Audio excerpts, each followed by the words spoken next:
We good? Oh yeah, we are. Here we.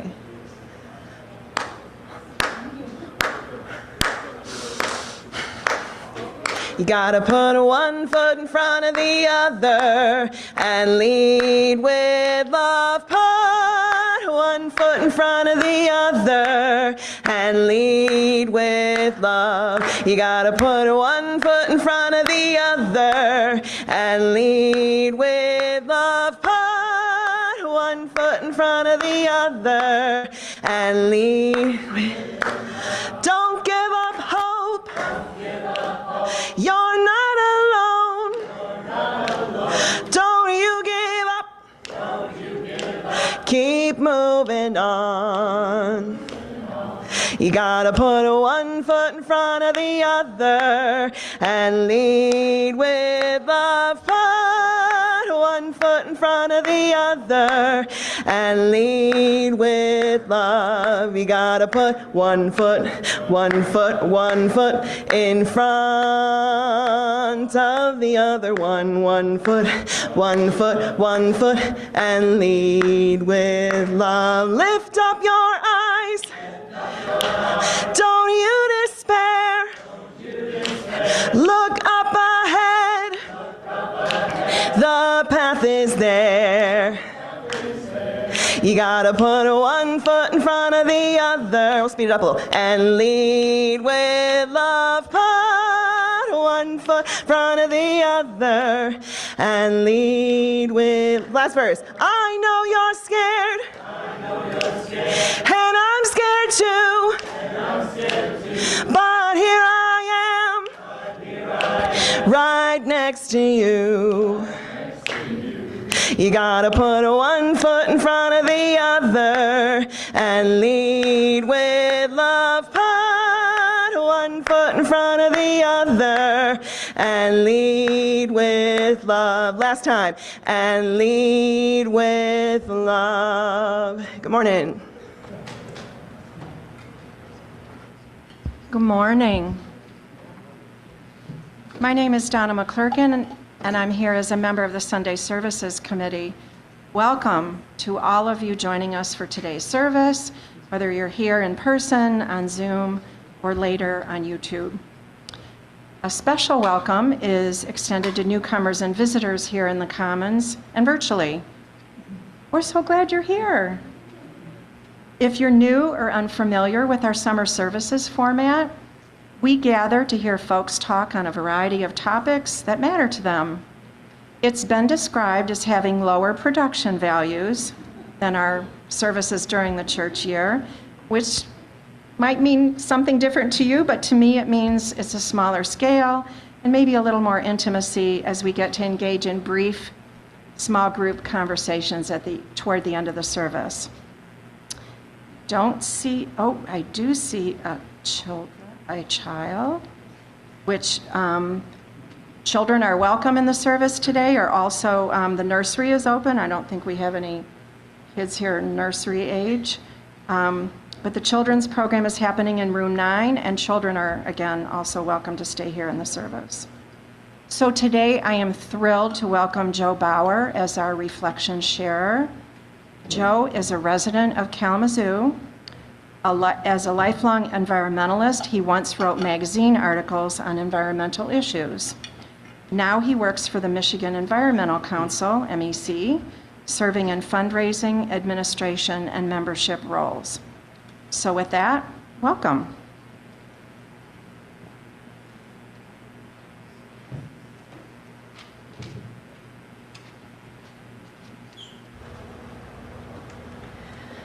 All right, I invite you to rise and body your spirit together to sing our opening song.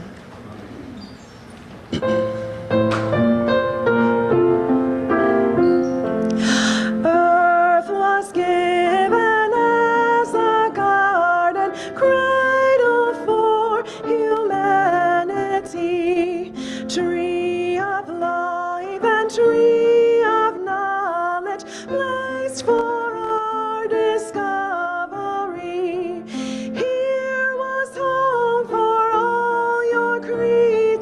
Born of land and sky and sea, all created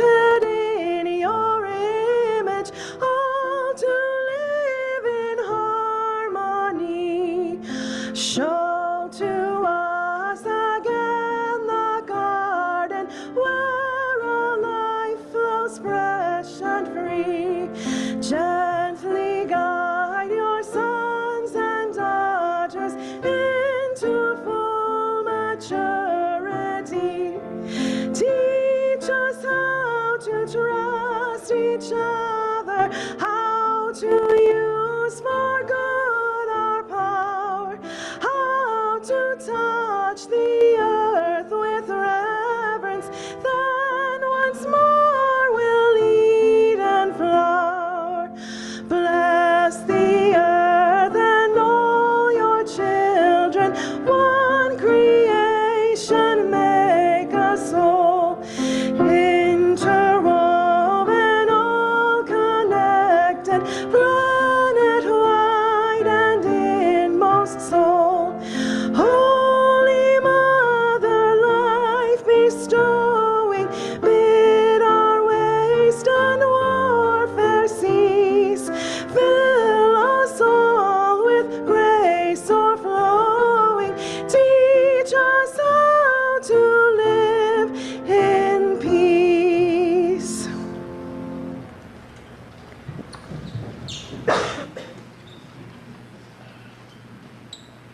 Savannah's going to help with our chalice lighting today, which is the words are by Mark Causey.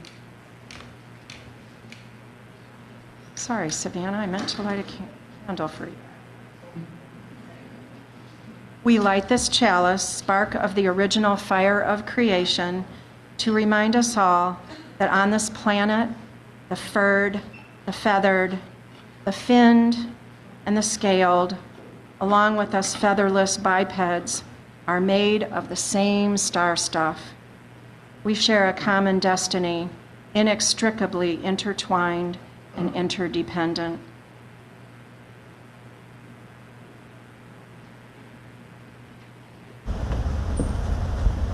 We additionally have chalices lit from our Zoom congregation in Parkview Hills, Galesburg, and that is it for now.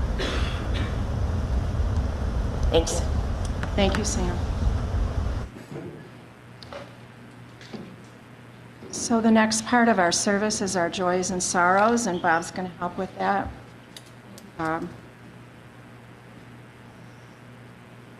Ours is a welcoming community where we find connection, a spiritual community where we find meaning. Ours is a sharing community where our joys are amplified, a caring community where our sorrows are lessened. We take this moment to reflect on our joys and sorrows and acknowledge the mutual support of our community. If you'd like, please come forward, place a stone in the water, either in silence or with a brief verbal expression of a special joy or sorrow or milestone in your life. And please don't forget to say your name. Put a few more stones for the joys and sorrows left unspoken. And as we continue to care for each other, my wish is that the sick be tended, the dying and those who care for them find peace, the joyous be shielded, and that all of us know that we are wrapped in a love that passes all understanding. Thank you. And I'll just close with an imaginary stone in that bowl there for, I'm getting a shiny new hip on Tuesday. That's my joy.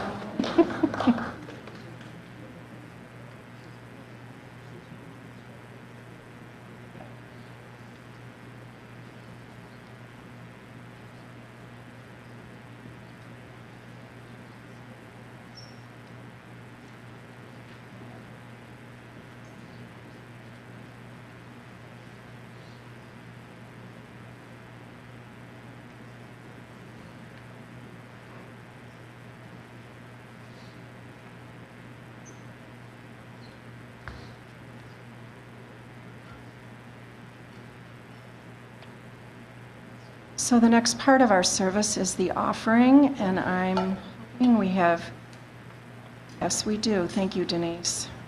Yeah. The offering that we take each Sunday isn't just a stale habit. It's an opportunity to recommit to this place and to these people. Our offering is an affirmation, a yes. When we give, we say yes to something we value. With our gifts freely given, May we say yes to the values of our faith. May our offering help us practice Unitarian Universalism within and beyond our congregation as tools to empower our mission, which is a beloved community embracing and serving our diverse world.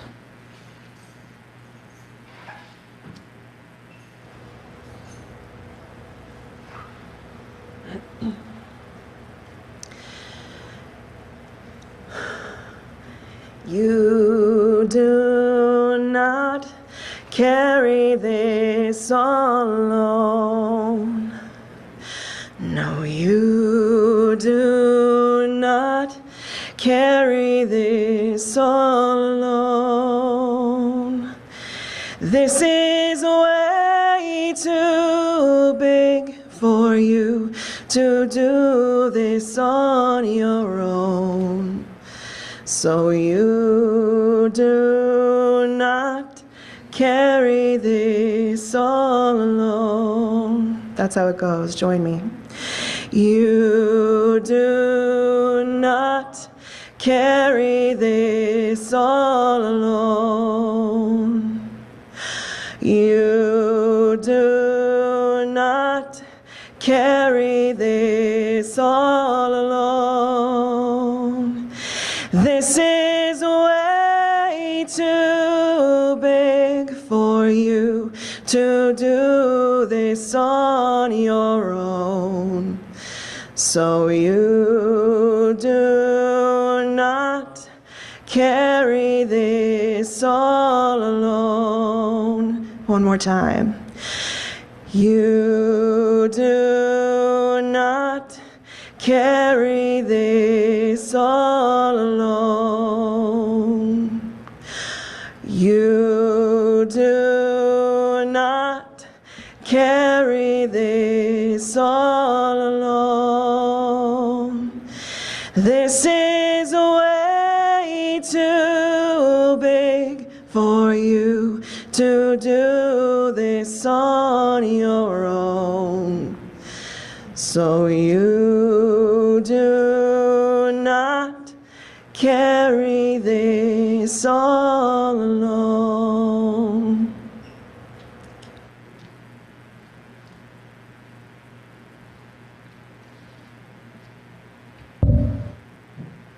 Please join me in giving thanks for all that sustains us. For the countless gifts we each have been given, gifts of life and love and sustenance, we bring these small portions to share in the works of love which none of us can accomplish alone.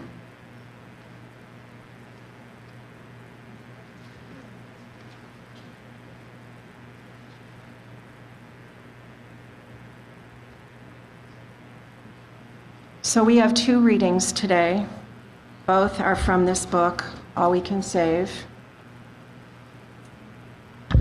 The first one is an excerpt from Loving a Vanishing World by Emily N. Johnston. We are, however unintuitively, the most powerful people that have ever lived. Nothing has threatened our ecologies more than the extraction and burning of fossil fuels and the affluent consumer culture.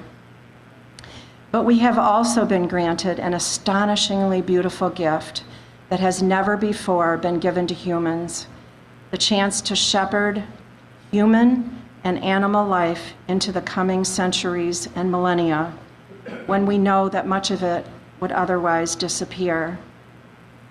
That's a power that should make us very humble, and a privilege that can motivate us profoundly. In a way, our darkness, the knowledge that without our great effort, many or most of Earth's creatures will vanish, is what reveals the light within, the seed of life, and the possibility that we share with all of Earth's life, the one that we can carry forward. For better and for worse, we are the ones at the intersection of knowledge and agency. The second reading is a quote again from the same book, All We Can Save, by one of the editors, Ayanna Elizabeth Johnson. This will not be easy. It will require us to get up every day and chip away at the problem. To remind myself, I keep these words from Mary Oliver running through my head. And this is a quote. May I be the tiniest nail in the house of the universe, tiny but useful.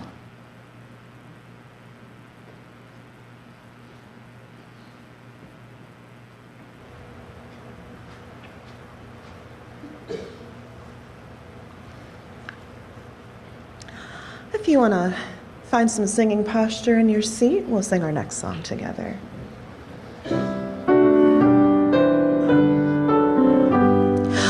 For the beauty of the earth, for the splendor of the skies, for the love which from our birth over and around us lies, source of all to thee we raise this our hymn of grateful praise.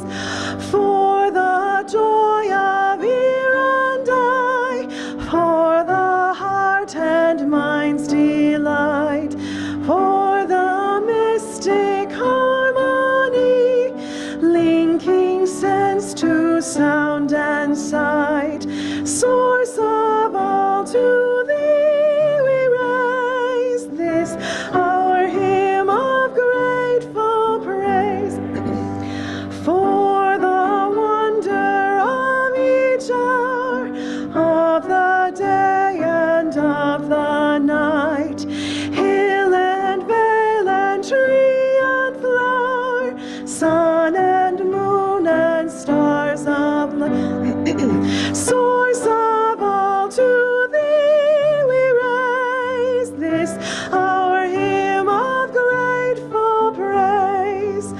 For the joy of human care, sister, brother, parent, child, for the kinship we all share, for all gentle thoughts and mild, source of all to thee we raise this our hymn of grateful praise.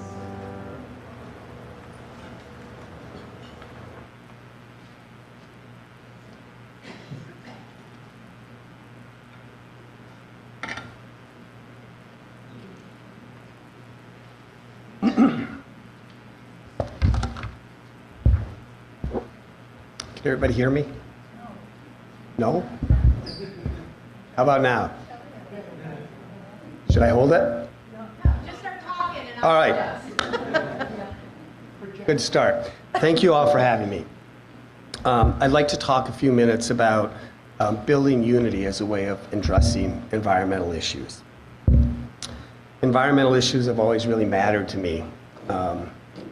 I'm quite sure this stems from my upbringing. I grew up on a farm north of Mattawan where we raised a lot of what we ate a lot of what we raised.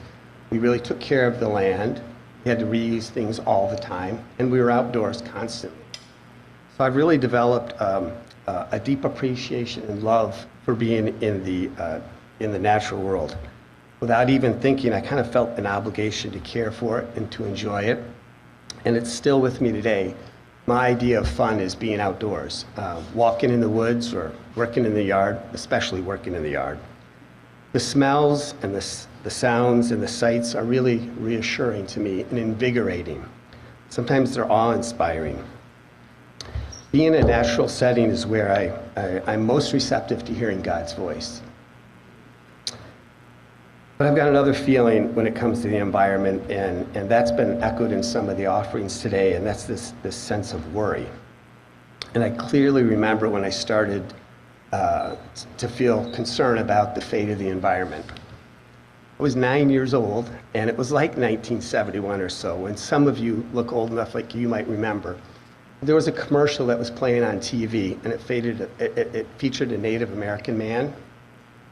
and he was paddling in a canoe down an idyllic river like you find here in Michigan. And there were woods, and it was beautiful. And as he's paddling, he encounters floating debris. And then he hits a bend in the river, and all of a sudden behind him, there's this huge factory spewing smoke. And it looked like something out of Blade Runner. It was just really, terrible. And then he comes ashore, and he wades through a bunch of litter and comes to this highway choked with traffic. And he's just sitting there taking it all in. And back in the day, I know this because I lived in Mattawan, and we would always clean the roads. This motorist drives by, and he did what you could do. He threw garbage out the window, and it lands at this man's feet. And he looks down, and then he looks at the camera. And I realize this is all Hollywood produced, but remember, I'm 9 years old, so it was really effective. And he cries. A tear drips down his cheek. And the narrator said, "People start pollution, people can stop it." And it really hit me. I mean, I didn't really know what I could do, but I just felt, man, we got to do something. And millions of other people, more importantly, felt the same way. That commercial really was kind of one of the sparks of what's become the modern environmental movement. And since then, environmental issues have been a prominent part of our cultural discourse. They consistently rank as a major concern to people. And our understanding, of course, has grown as well. Back when I was young, I was thinking picking up litter is what you needed to do, and you still do, and preserving pristine landscapes. But we certainly realize that protecting the environment is more than that. Much more in our world and closer to home, quality of life issues like PFAS contaminated wells and parchment, or the foul toxic air that's emitted over on Kalamazoo's north side, or climate change impact on everything. 10 years ago, I got to match my passion and my concern with my career, and I took a job with the Michigan Environmental Council. And we call it MEC. It's a nonprofit. It's based in Lansing. We came together out of this unified movement where there were 6 environmental organizations. That's all there were in the state back then. And they wanted to have representation at the state capitol where the lawmaking process took place. And so they unified and hired a staff person, our first staff person. And that was all well and good. And over the years, we've continued to grow, but we've remained a membership organization that is not focused on serving individuals. You can't be a member of MEC. Certainly be a donor, but not a member. Our members are organizations. They're located all over the state. There are about 100 of them right now. We'd like to have more. Locally, they include the Kalamazoo Climate Crisis Coalition. Our core purpose remains the same, except we have 8 people doing what that individual did in the beginning. We have 8, they call themselves policy experts, and their job is to become knowledgeable about various environmental issues like lead poisoning or sustainable agriculture, or you pick it, renewable energy. And they work essentially as lobbyists. So we're talking to lawmakers, we're working with them, we're trying to pass laws, create rules to guide us on a more environmentally friendly path. 40 years of doing this, we've become quite good at navigating this Byzantine policymaking process. We've become a resource that a lot of people in the environmental movement, as well as lawmakers, turn to for information. And we're really focused on getting things done, which means we compromise a lot. So we've developed a reputation as being able to work with everybody, or try to. As a result, we've had a hand in shaping every major piece of environmental legislation that's been enacted in the past 4 decades. We're not the only ones, but we've been there. But I'm quite proud of this initiative, or this effort, but it's clear it has limits. When it comes to any issue, there's always at least 2 sides, sometimes 3, sometimes 4, sometimes, and many within the environmental movement itself. But usually, one side is one who wants something to get done, and the other, somebody who doesn't. And both think they're right, but where we differ is that the people we're often up against have a lot more money than we do. We don't have any, so they have a lot, we don't have any. And they use it to, create ads and to promote public information campaigns. Sometimes they take out lawmakers, and they certainly donate to lawmakers' election campaigns. Nothing wrong with that. The Supreme Court just reaffirmed that, political giving is a form of free speech. I've made contributions to lawmakers' campaigns. But that doesn't change the fact that money does buy access and maybe influence too. And if it didn't, why would political giving be such a big deal? I'm really not complaining. I'm just trying to set the scene. And I admit I'm being biased. And I accept sometimes that the other side has better arguments than we do. And they don't always win anyways. Still, we as an organization feel that our limited ability to spend money puts us at a little bit of a disadvantage when it comes to persuading lawmakers to do what we think is the right thing to do. So a couple years ago, we got tired of complaining about it and decided to try something different. And we thought instead of trying to influence lawmakers with dollars, maybe we could influence them with voters.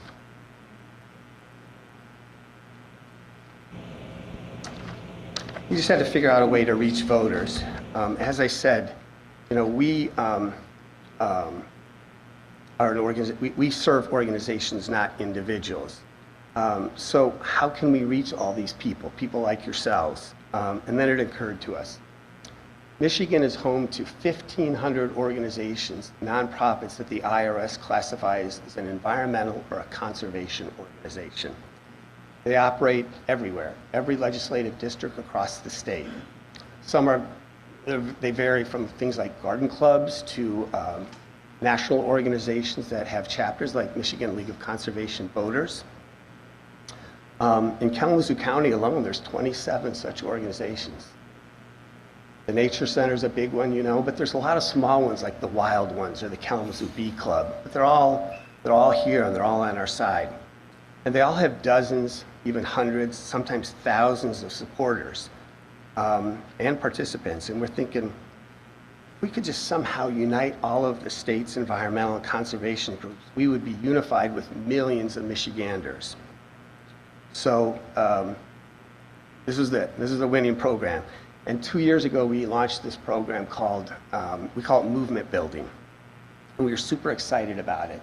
And we went out and tried to gather up more of those 1,500 organizations to be on our team. Well, right out of the gate, we found out that our idea, while we think it's great, others weren't so excited about it. They didn't oppose it, fine idea, but they're more interested in doing what they're doing. Makes perfect sense, right? And a lot of times they didn't even see how their work was impacted by what's going on in Lansing. And I remember one of us asking a colleague, can you hear me? If you don't mind, you could use the handheld, might be better than that one. Yeah. The handheld should be solid, thank you. Sorry about that. My kids would tell me there's never a time when people can't hear me. So now I can say that's not true. So I was talking here a minute about the tepid response that we got. And one of them, okay. I remember one of them telling my colleague, why would he ask our supporters to support you? We want them to support what we're doing. So, all right, it's typical of organizations like MEC to come up with a solution to a problem versus asking other people to help figure it out. So we heard the message, and it's obvious probably to many people here, before you can ask for help, you have to offer to help. And when you expect people to listen to you, you have to listen to them. And people are interested in collaborating. You just have to show them how there's a benefit to it. So with this lesson learned, we've restructured what we're doing and made it a lot simpler. We're going out and meeting regularly with people, with environmental groups around the states, not to tell them what we're doing. Yeah, we want to do that, but we really want to hear what they're doing and really genuinely demonstrate some interest. We connect them with other groups doing the same thing in other communities. The Kalamazoo Bee Club, maybe want to borrow from things going on with bees in the D in Detroit, for instance. we put on weekly calls with our policy experts where anybody can get on and ask a question about what's going on at the state capitol. And we started doing the basic things like attending our members' events and activities. We've started to provide training. We find out a lot of people want to do simple things like how do you write a grant. For the last 2 years, we put on a conference where we can all come together as a group and share concerns and learn from each other. This summer, our policy experts, as part of their normal exercises, are going out and visiting with every Republican and every Democrat running for state office. And in those districts, we're inviting our members to come join us and put a face with us. These are the people that care about it, both in your district and people in Lansing. And then lastly, we go through a 4-year exercise with the gubernatorial elections. Got a new governor coming in. So we're asking for everybody's input. What should we be talking about that reflects the needs of the Kalamazoo Climate Crisis Coalition, for instance? And we want to assemble that into an agenda. It's going to be really big, and maybe it's going to be unsustainable, and maybe we're going to have to focus down, but that's where we're at now. We're really trying to show that we care. So 2 years in, I thought we'd be a lot further along than we are. We don't have the large, truly unified statewide movement. As I say, we have barely 100 members. We got 1,400 to go. But I'm encouraged. I think we'll get there someday, and there are 3 reasons for that. First, we know that people can move lawmakers. The commercial I started out with, well, that came about in 1971, the year after the first Earth Day. 20 million people participated in that day. People got involved and got angry and demanded action. And within 3 years, through 1970, we passed 4 monumental pieces of legislation. It created the Environmental Protection Agency. Yeah, I know it's under a lot of duress right now, but it was created. We passed the Clean Air Act. We passed the Clean Water Act, and we enacted the Endangered Species Act. So it can work. When people can voice their concerns to lawmakers, good stuff happens. The second reason for optimism is the fact that I know we're on the right path because millions of people, probably some of you here, feel the same way about the environment as I do. Poll after poll after poll show that 9 in 10 of us care deeply about the fact that we all should have clean air and clean water. 71% believe that climate change is a problem. It's not a hoax. It's a problem. Duh, right? The third reason is I believe people at their core care about each other. I have to remind myself of this a lot. I don't get involved with social media just for this reason, because we lose sight of the fact, it's easy to get angry at people. Tribalism is certainly very prevalent. But I do believe that anybody I would meet on the street would want, if they feel they're entitled, they and their family are entitled to clean drinking water, so is somebody else. I've yet to find somebody make somebody else drink a poisoned glass of water. I think sometimes we just don't understand how our actions, how driving versus riding a bike for a short errand, how we are contributing to the problem. And I think if we can remind people of that gently, people will see the right way. So in summation, we've got a movement with a track record that works. We've got millions of people. We don't have to convince them. They're on our side. And we know people care. They really do.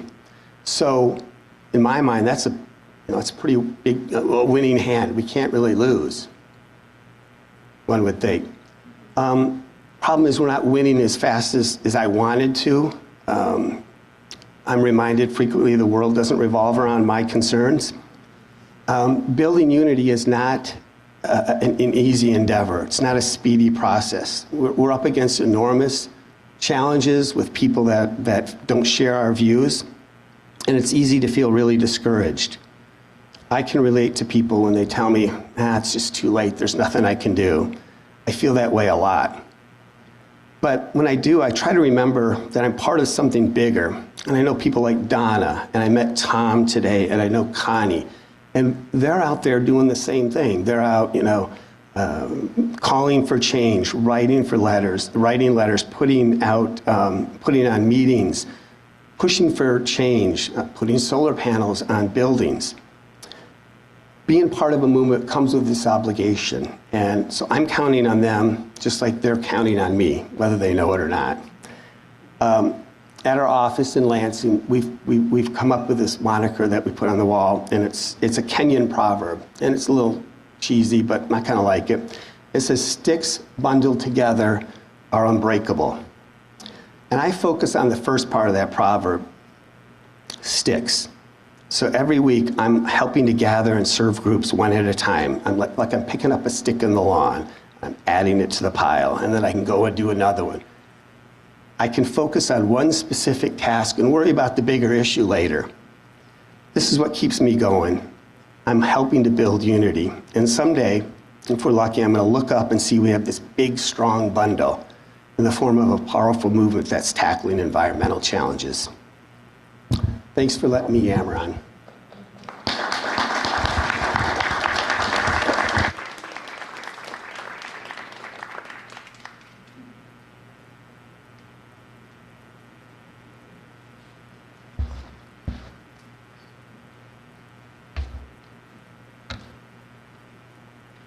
Thank you, Joe. So this is the part of our program, of our service, where there's a little bit of chaos because people are moving their chairs around, but if you haven't done this before, or it's been a while, 4 or 5 people to a group, just turn your chairs around and discuss these 2 questions, which are up right now. What environmental issues are you most passionate about and why? And how would you define environmental justice? And I have to say that when Joe and I were collaborating on this service, he gave me a list of, I think, 12 or 15 questions. It was really hard to pick from because all of them could have and would have generated so much great discussion. But this is where we landed on these 2. And so if you would rearrange your chairs in such a way that you can discuss in turn these 2 questions, speak the truth as you understand it, don't comment until everyone else has had a chance to say what they want to say. And we'll get together in 10 more minutes or so. Hello, everyone. It's so good to hear all this conversation going on. Could you please put your chairs back where they go and continue the conversations in the lobby, maybe? There might be coffee.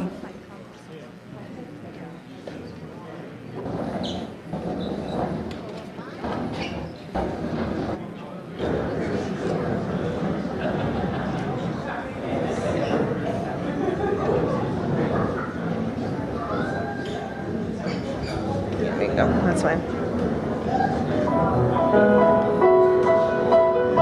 I invite you to rise and bow to your spirit one final time to sing our closing song together. Go one more time through, yeah.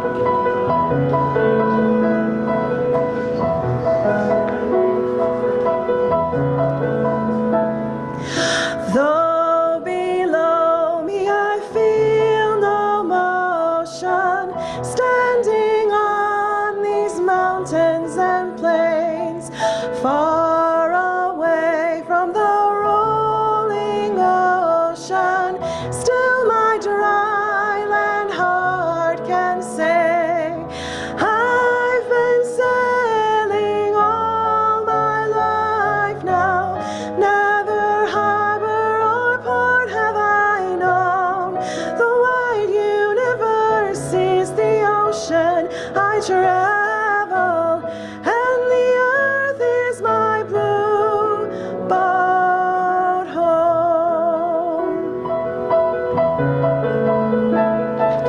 Sun, my sail, and moon, my rudder, as I ply the starry sea, leaning over the edge in wonder, casting questions into the deep, drifting here with my ship's companions, all we can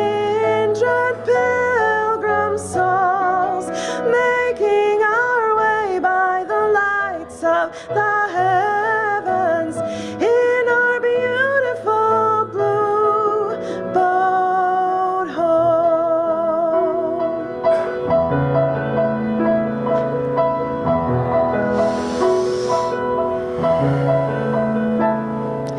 I give thanks to the waves upholding me.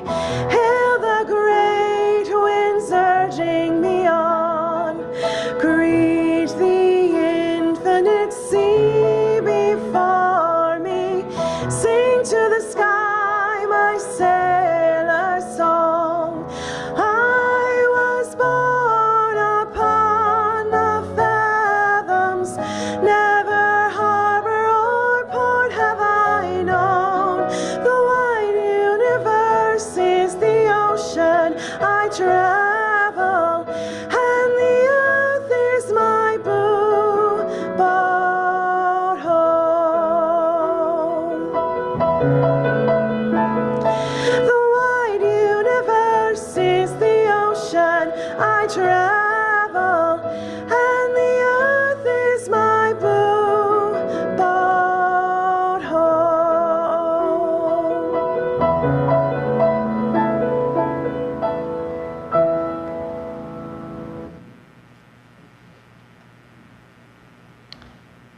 I leave you today with a quote by Professor Kim Cobb. Science tells us it's not too late, but we have to pull hard every day together to make a difference. You don't have to know where we'll end up. You just have to know what path we are on.